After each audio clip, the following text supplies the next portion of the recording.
Conservatives, they've scored 29.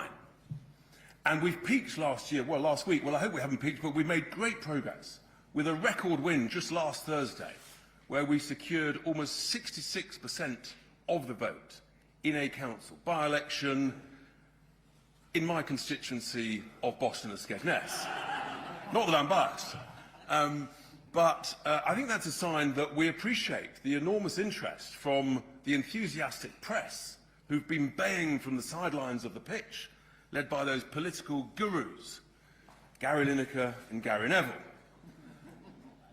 But actually you can see how this scrutiny, this accountability, we've got no problems with that. We welcome it, as Stephen indicated earlier. We said when we campaigned for these elections that we would stand on a platform of saving money, cutting waste, and identifying major issues. And today I'm going to be pretty candid with you. About 1 in 5 of all councils, not ours, but of all councils, are in extreme financial support. Within 4 or 5 years, almost 50% of councils will be basically bankrupt, where essentially their deficits are greater than their reserves. The direction of travel is very bad indeed. It doesn't need to be this way, but fundamental change is required. And what we're identifying is, yes, we can save money in numerous areas, but there are other areas where actually there is a change of regulations and statutes that are required. And if this government doesn't do it, then a reform government, after the next general election, will urgently bring in major reforms to local government in order to achieve this. Now, you recall a couple of months ago, I gave a press conference about what we've identified with regard to the local government pension schemes, where we have discovered, nobody else had previously, significant overcharging to a factor of at least 5 and massive underperformance. And I think it's fair to say since then, the investment management industry is a little bit grumpy with me. That's fine. But also, the numbers, the underperformance to the 5 years to March 25 are even worse than we feared. Just in our councils alone, the underperformance relative to the benchmark that I set, £2 billion every year for the last 5 years.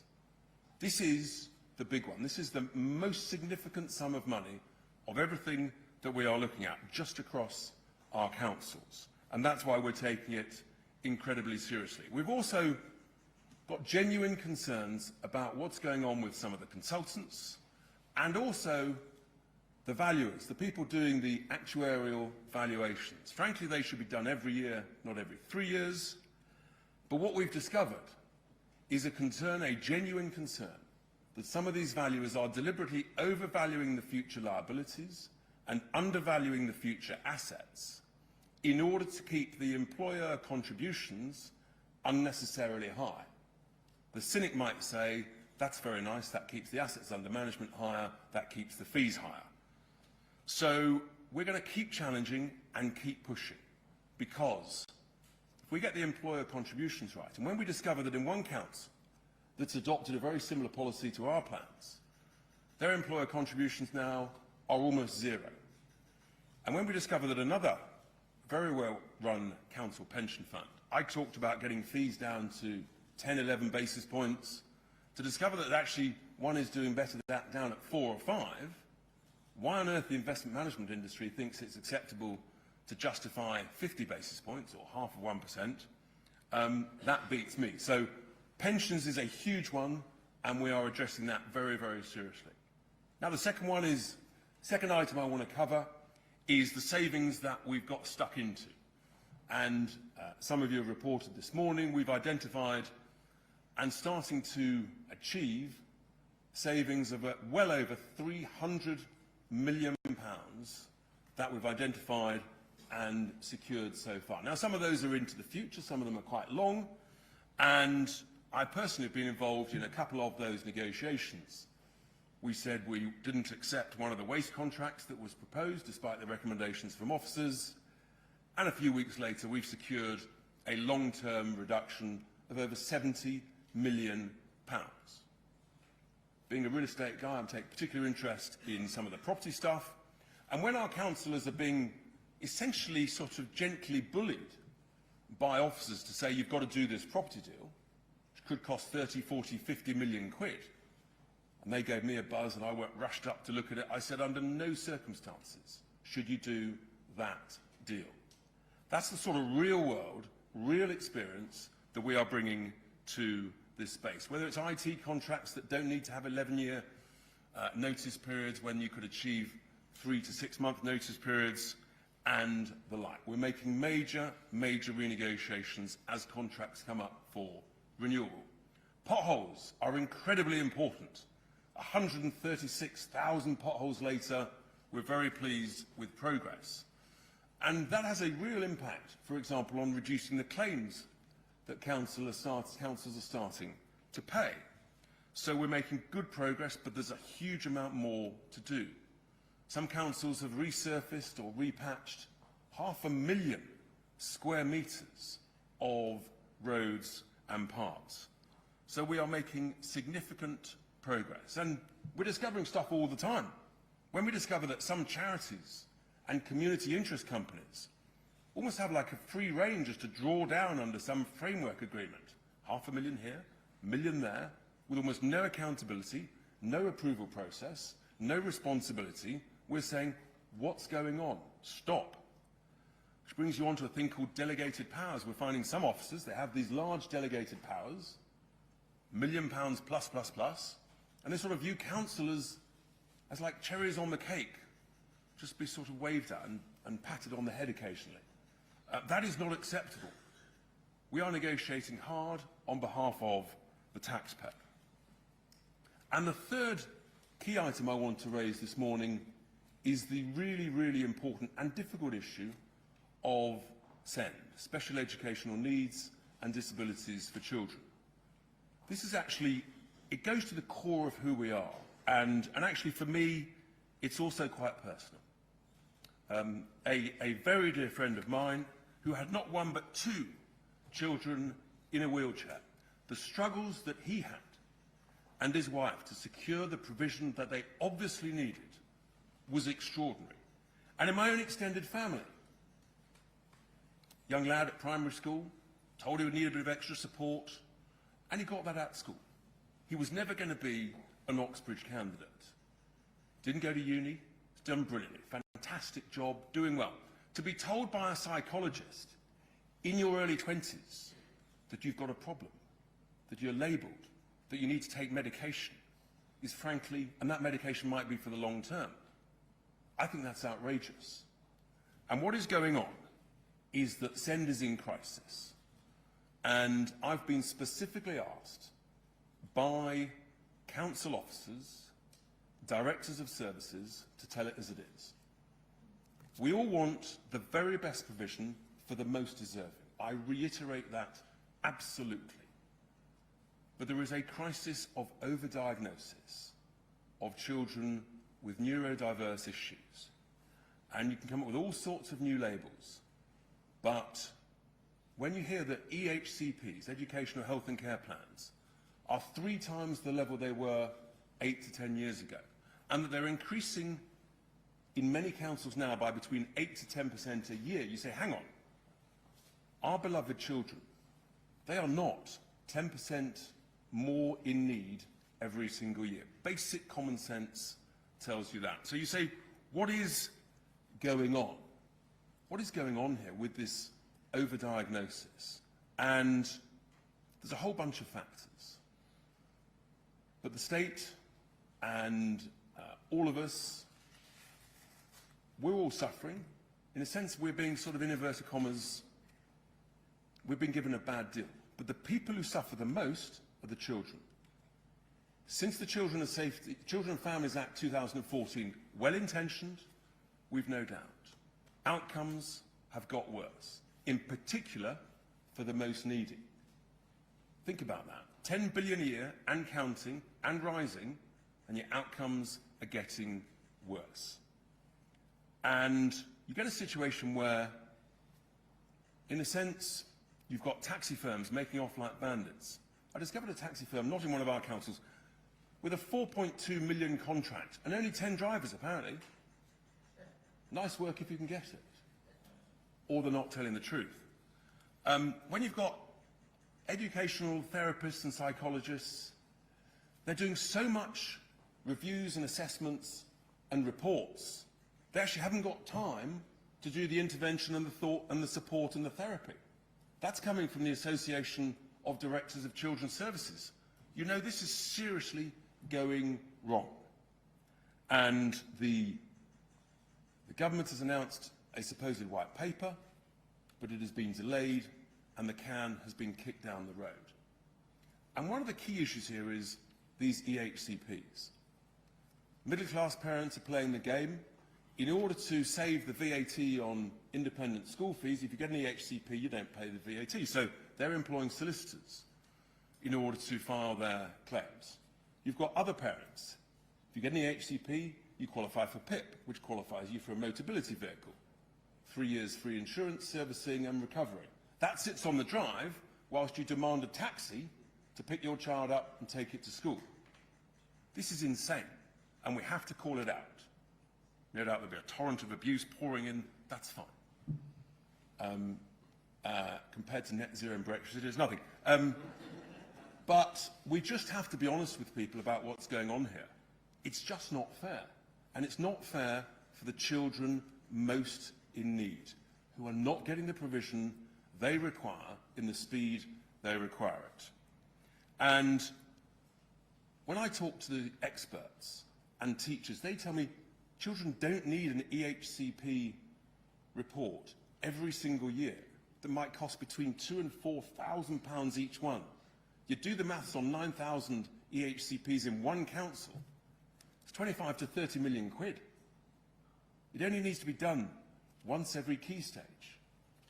This is serious money, and it's not going in the right place, and the outcomes are getting worse. And we can change this, the government can change this, and it's absolutely vital that they do. And in a sense, they have our support.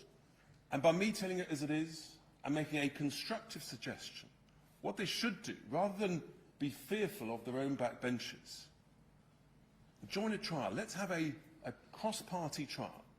You could take 1 or 2 councils that are led by each of the parties, and you could say for a year or 18 months, we're not going to do annual EHCP reviews. We're not going to allow taxis to take those children to school. Why? Because actually, children are better off being taken to school by their parents or with friends. Which does bring me on to the whole issue of the school transport, which needs a review. Most people will, I'm sure, remember that the School Transport Act was 1944. It's 80 years old. It's not unreasonable to have a review of it and to look again. And I think we should, and I think a cross-party consensus that this is a crisis that is completely out of control. And if we don't address it, folks, in 4 or 5 or 6 years' time, there'll be no potholes filled.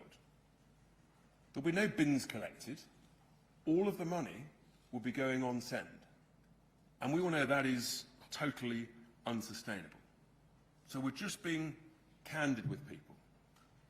Those are the 3 big things that I wanted to update people on today. The pensions, the sort of contract savings we're making, and send.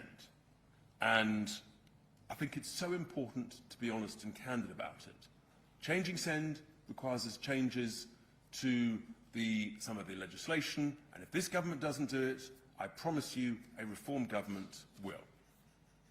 In terms of the future, well, there's some exciting opportunities. AI will help to improve customer service for council service users, taxpayers, and help with smarter processes. And I think everybody is looking forward to that, and we're talking to some very, very interesting specialists and experts who we want to put in competition with each other. That's why we'll use different people. Then the other area, which is exciting to me, is property portfolios.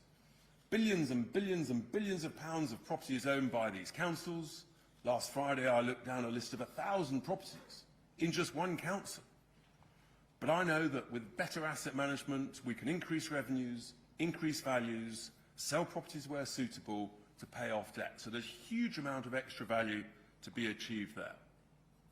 And then, of course, we all suffer from inflation, and I know the press are very focused on what our council tax rates will be next year. Well, obviously, no decisions have been made. People have got slightly ahead of themselves, seeing draft papers and the like.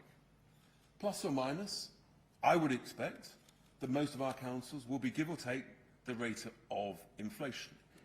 But we're not happy with, in a sense, at whatever the level is, we're constantly seeking savings, which is why we're so focused on these key issues. What we do know is that there's a long way to go. There's a lot to achieve, and we're absolutely resolute. We will make whatever changes are required in order to reform local government to give better value for our customers, council taxpayers and voters. So 12 minutes in, we're going to come back to you on the 18th minute of our 90-minute match in 3 months' time to update you on progress. So that's where we are, and as always, we're delighted to take questions from our friends on the touchline in the media, starting with the BBC. Nick Eardley is here. Nick. Thank you, Richard. Can I ask you a bit more about council tax? What are you saying to reform council leaders who are thinking of putting council tax up by considerably more than inflation? And what do you say to voters who think that your job is to bring council tax down? And if I may, just the second one on the Home Secretary's statement in the Commons later. The government's promising what it says will be one of the biggest shake-ups to the asylum system in a generation. Do you think it goes far enough, and will you vote for it in Parliament? So on your first point, then, with regard to council tax, look, in a sense, I think people have got ahead of themselves. We're working closely with all the councillors, the leaders, helping identify savings. There's a lot to be discussed about employer contributions. There's a lot of work to go. I think some of the numbers that have been banded around are just wrong. But ultimately, of course, we're here to help and advise. It comes down to the elected councillors. They have to make the final judgment. There's that old expression, advisers advise, directors decide. And in this instance, it's the council leaders and their elected councillors that make the final decision at the final moment, which is some way ahead. But as I say, plus or minus the rate of inflation, which at the moment is give or take 3.7%, 3.8%. Some people think it may drop. Who knows? With regard to the Home Secretary, she's beginning to sound as though she's sort of putting an application for vetting to join Reform. The reality is, however well-intentioned the Home Secretary is, A, she hasn't got the support and confidence of her own party, but B, while still being a member of the European Convention on Human Rights and still having the Human Rights Act in its current form, she just won't be able to deliver what she's talking about. I do think it's slightly ironic. If we had said 2 months ago in our party conference what she said over the weekend, we'd been caused all sorts of nasty, beastly names. But I'm sure she's well-intentioned, but I don't think it'll amount to a row of beats. Olivia Utley, GB News. I understand that individual councils need to make individual decisions on council tax, but your leader, Nigel Farage, said that doubling council tax on second homes was madness, which makes it sound as though Reform is ideologically opposed to doing that. Can you reassure second homeowners that that's not something you'll be doing in your councils? Thank you. So look, at the end of the day, individual councils will make their own individual judgments. This is a democracy, it's not a dictatorship. They welcome our thoughts and advice and guidance. And there may well be specific reasons why specific councils make specific judgments. Overall, the key focus has to be on getting best value so you keep these bills as low as possible. If we achieve the sort of things and potential and the savings when you change legislation and the like that I've talked about and will continue to talk about, then actually I think we're into a whole different space about where council tax bills really should be. So that's the reality. Ultimately, every council is slightly different. It's got its own unique characteristics. And for those of you who think we've only got one flagship council, they're all flagships in our eyes. Carl Dinan from ITV News. Thanks, Richard. Carl Dinnan from ITV News. If I can take you back to the migration announcement that we know is coming later today, do you agree with the Home Secretary that illegal migration is tearing Britain apart, or do you think she's agreeing with you? Well, I think she is talking the language of concerned reform voters, members, and elected representatives. And she's reflecting the concern. If you talk to anybody on any high street up and down the country, they are deeply, deeply concerned about illegal migration, the scale and speed of legal migration, and the scale of illegality and criminality on every high street. And the BBC did a splendid job following up what I said 3 years ago about Turkish barbershops and money laundering on our high streets. And it's of a colossal scale. And so those are the genuine concerns of ordinary folk who know that something is very, very badly wrong, where you've got shops, barbershops, vape shops, mini-marts appearing on every high street, clearly staffed by people who are probably on the most minimum level of wage, way below the actual legal minimum wage. And that's of concern to everybody. And when there's no customers going in, you think, how can it stay afloat? So, yeah, it's a real problem, it's a real concern for everybody. Rob Powell, Sky News. Hi, thank you very much. It hasn't been smooth sailing in all of your council areas. I wonder why you think you've lost quite so many councils in Kent. I wonder if the leader of Kent might like to comment on that as well. And just on migration, what the language we're getting from the Home Secretary is a lot tougher than we're used to from this Labour government. Are you a bit worried that this new hardline Home Secretary might succeed? Has she shot your fox? Thank you. So look, with regard to councillors, look, councillors come and go. We've welcomed lots of defections to reform from all over the place, but ultimately, people have to abide by our principles and our values, and we are a team.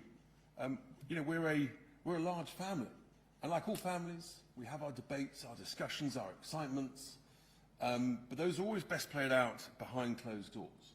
And when you've got 1,000 councillors, give or take, or just under, stuff will happen. But when you look at the results we're getting, as I mentioned last Thursday and week in, week out, I think the voters are speaking at the ballot box. They want more reform, not less reform. With regard to the Home Secretary, we wish her well on behalf of the country. Migration, illegal migration, is the #1 concern, without question.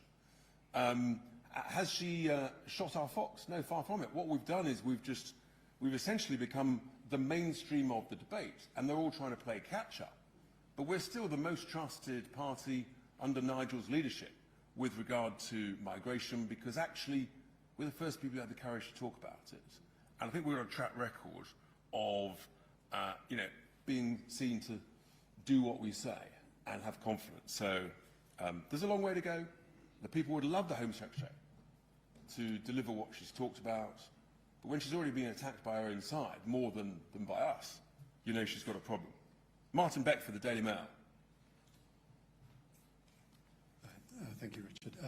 One of your councils, Leicestershire, announced recently it's paying consultants £1.4 million to carry out a cost-cutting review. Is that something that you agree with, or do you think your Doge unit could do the same for free? Thank you. Thank you, Martin. Look, the point is no one has a monopoly of good ideas. And inevitably, we actually want competition amongst ourselves to find out who's got the best idea on saving which process, using which AI, what smarter process. And the leader of Leicestershire County Council was absolutely clear that these consultants, they thought they could save tens and tens and tens of millions of pounds, possibly up to 75 to 100. Well, frankly, if they achieve that, then it's cheap at the price. If they fail, then there is a very substantial rebate. So, I think, in a sense, that's what it's all about. We'll do great work internally, we'll bring in consultants, and that's where we're going. So, we wish them well. And there are many other consultants who are approaching us, as you can imagine, and in a sense it's a case of choosing who do we think is actually going to deliver. So, the Telegraph, Tony Diver.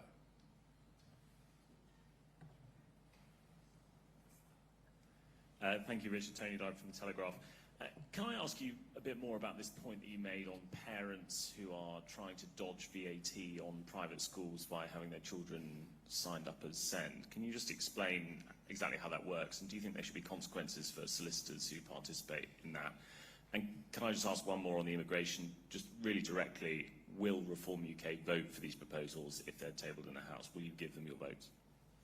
So look, this is what happens when, smart people will find a way around daft legislation, and this is the inevitable consequences of Labour's absurd policy of charging VAT on independent school fees. It's raising the square root of not a lot, and now actually it turns out it's costing vast amounts.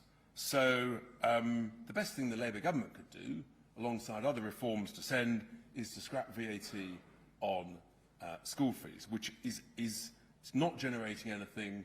It's imposing greater pressure on schools and greater pressure on the SEND system. Look, with regard to the Home Secretary's proposals, let's see what is brought forward. I mean, who knows?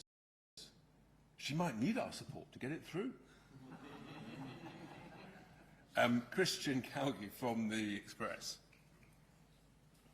Hi, Richard. Very simply, does Reform agree with the latest announcement we heard this morning from the Home Secretary over plans to nick watches and jewellery and heirlooms from migrants who arrive illegally? Yes, I mean, I don't know whether that's been properly reported or what. I think what people's overriding concern is if someone can pay a couple of £1,000s to a people smuggler to get a boat to enter this country illegally, I mean, bluntly, why should the British taxpayer pay any legal aid to them? They've broken into the country. If they've got that money to pay a people smuggler, well, then they can find a friendly lawyer or a nice charity who'll do the work for them. Why should the taxpayer pay? It's not right. It's costing us an absolute fortune, and it's the most needy in British society who suffer the consequences. Ted Hennessy, PA. Hello. What can Reform do to tackle what you describe as the colossal overdiagnosis of children with conditions such as ADHD?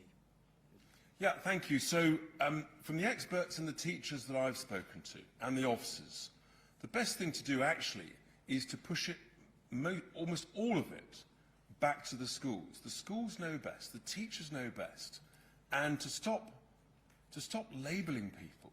Just say, you need a bit of extra support. You might need a bit of extra time. You've got to the mad situation now where children who don't have any form of label are now starting to feel left out. They're feeling that, in inverted commas, they're the normal minority. This is insane. And that it's becoming a sort of school joke. And I'll just raise one more point. The sight of children in classes wearing ear defenders, I'm sorry. This is just insane. It's got to stop. The teachers want it to stop. The heads want it to stop.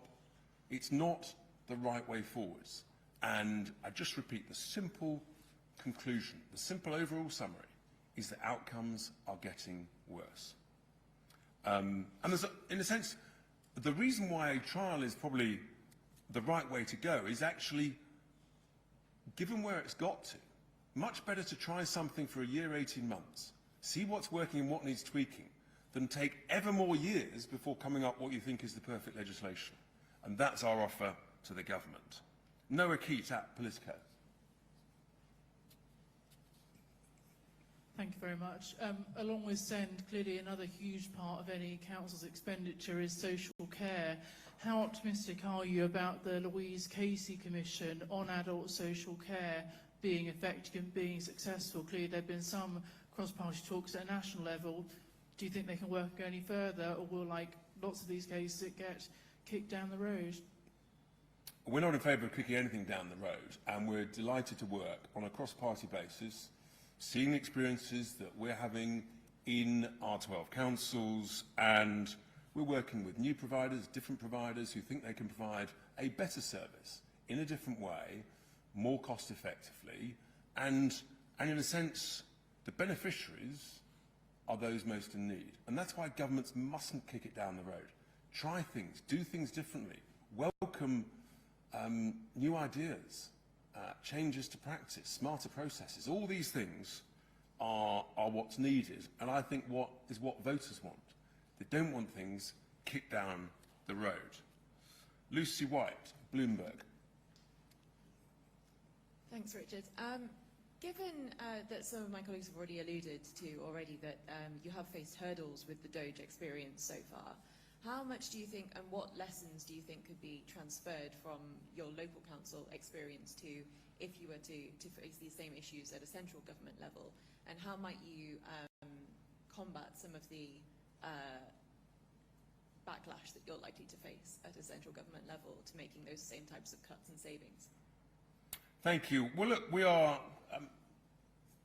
at all stages in life, we never stop learning, and we should have the courage to accept that. And we're learning those who are being enormously helpful and those who might have a little more sort of, shall I call it, questions. That's fine.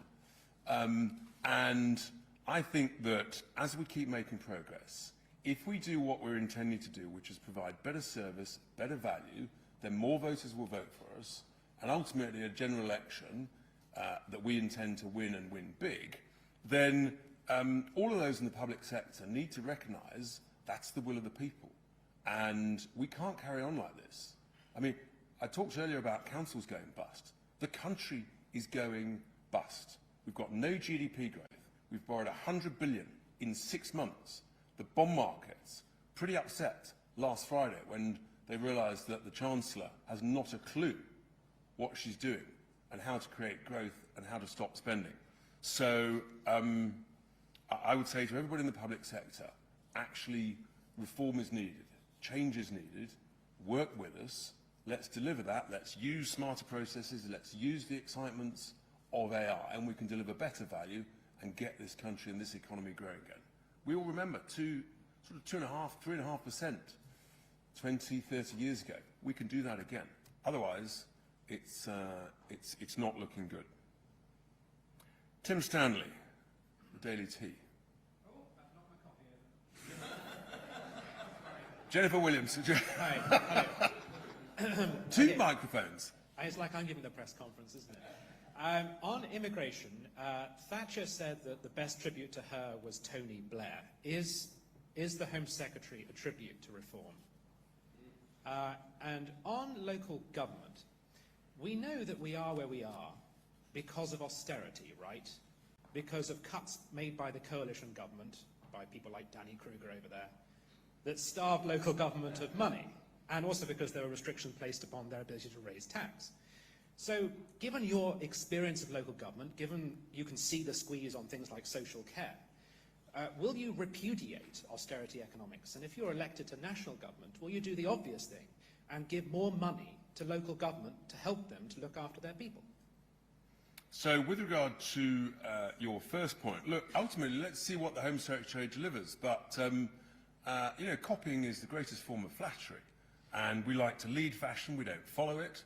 And I think that's what the Home Secretary is doing. With regard to the councils, absolutely the opposite of your diagnosis, which is totally fundamentally flawed. It is just the callous waste of money on processes and things and reports and reviews and assessments that are not needed. It is the issue of gold-plated defined benefit pension schemes that we have to have an open, honest discussion about for future employees. You know, we're in danger of the whole UK economy becoming an unfunded pension liability with flaps. We just don't need to do a whole bunch of stuff that is being done. And that's how you make progress in the private sector, when you eradicate unnecessary processes, unnecessary cost centres, then all of a sudden you find actually you don't need to charge as much for a better product. And just imagine if we could go back to weekly bin collections. Instead, we hear from councils that they've got to put out they've got to do new food collections with a new different bin, which may well require a different lorry, at the tune of hundreds of millions of pounds. Is that going to improve our bin collections? I'm not really sure. So it's like the enhanced packaging tax this November. It's absurd. It's totally unnecessary.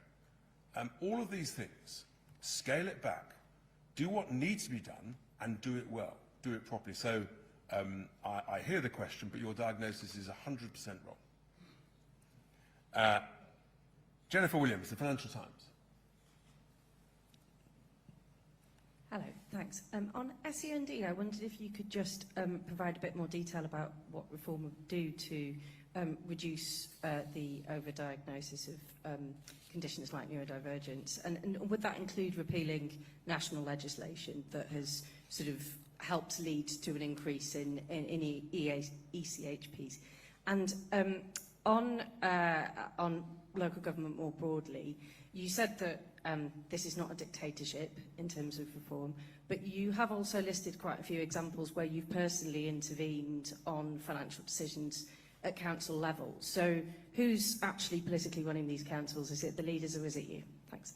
Thank you. So with regard to EHCPs and things, yes, we're recommending to the government that the legal requirement by statute to carry out an annual review of EHCPs is unnecessary.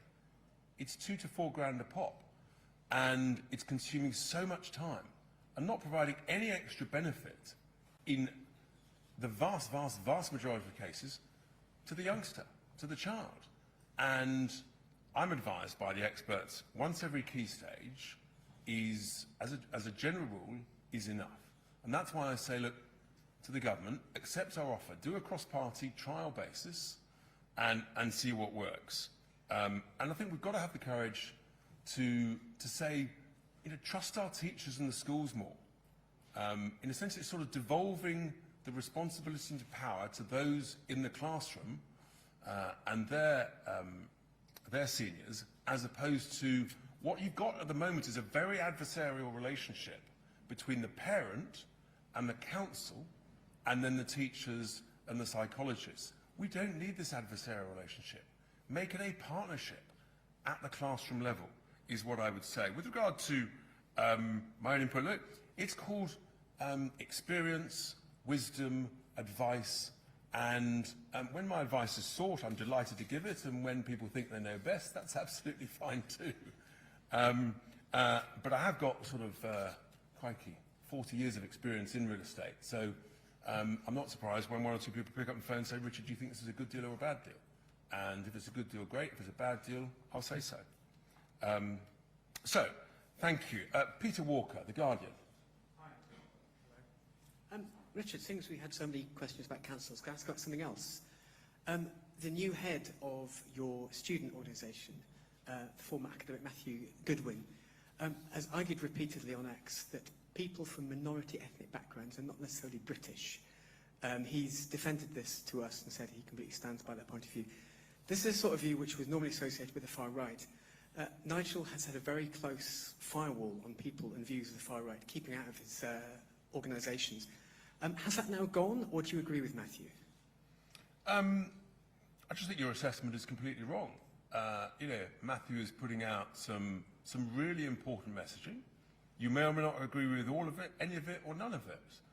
But that's the joy of free speech, that's the joy of challenge. And the very fact that reform has moved the whole debate on illegal immigration, legal immigration, shows that actually we're in touch with the wishes of the people. I know people have sort of all these sort of smear labels. I just think the message from the voters, voting for us in record numbers, tells a story. People have had enough of their hospitality, their generosity being ripped off and abused. So do you agree with Matthew? I can agree with Matthew on lots of things. Life would be boring if you agreed with absolutely everything. What would we talk about? But that takes me to last, but definitely not least, from the Mirror, my friends at the Mirror, Sophie Huskisson. Hi, thank you, Richard. So I just wanted to pick up in your speech where you spoke about someone you knew in their 20s being labelled and getting medication. You were worried they'd be on medication for life. Obviously, I don't know the specifics of what you're talking about there, but I just wondered if you could set out your position on maybe, was it children with SEND that you were referring to, having medication? And a second, if I may, since last. YouGov polling last week found 60% of people in Britain support net zero policies. Do you admit that Reform's plans to scrap net zero are not in line with what the public wants?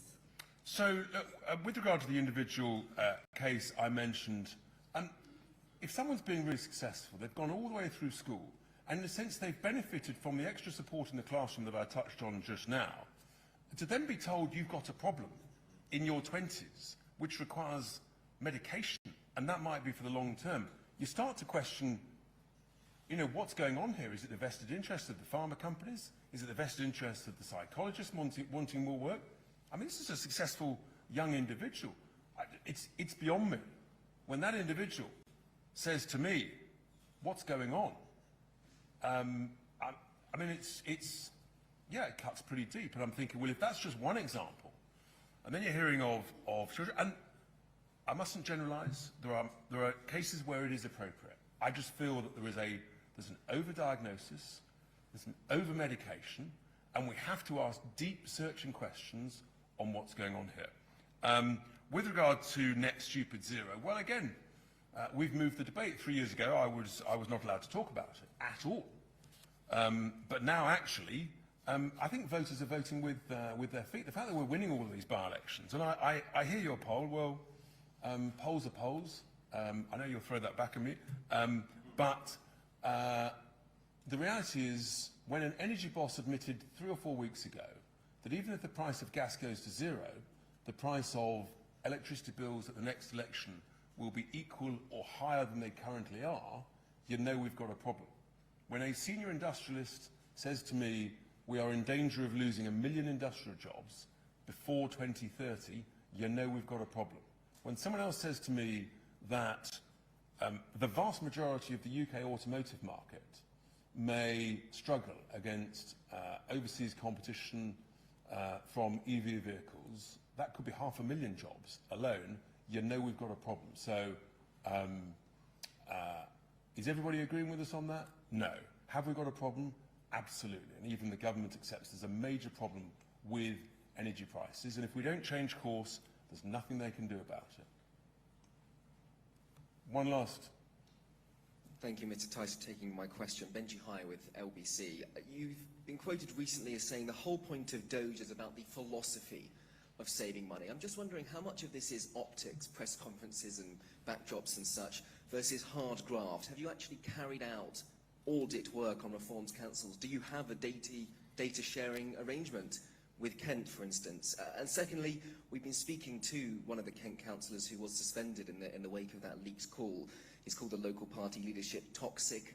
LBC has uncovered numerous examples of reform councillors using a choice language on social media. I'm just wondering whether this vision that you're trying to sell is already tainted. Far from it. I think what we've shown today is that we're making great progress. I mean, we've identified on the pensions issue something that no one else has talked about because we're just smarter and better. And, I mean, we don't spend all week doing press conferences. I can tell you, this great team and everybody else, the work that is going on, it's truly humbling, actually. It's 24/7. When I message people at 5:30 in the morning, the amount of times I get a rapid reply and the expertise we've got. So across the board, we're making great progress. And Doge is a philosophy of saving money that I say to all of our councillors, any brilliant idea that you can have to help save money, that is what we've got to do. And with regard to those who've left our family, it's probably not surprising they might have different views and words, and that's fine. That's the nature of it. Politics, it has its joys, its excitements, and occasionally a bit of rough language. You experienced that on the football pitch as well. Thank you very much, everybody. Thanks for being here.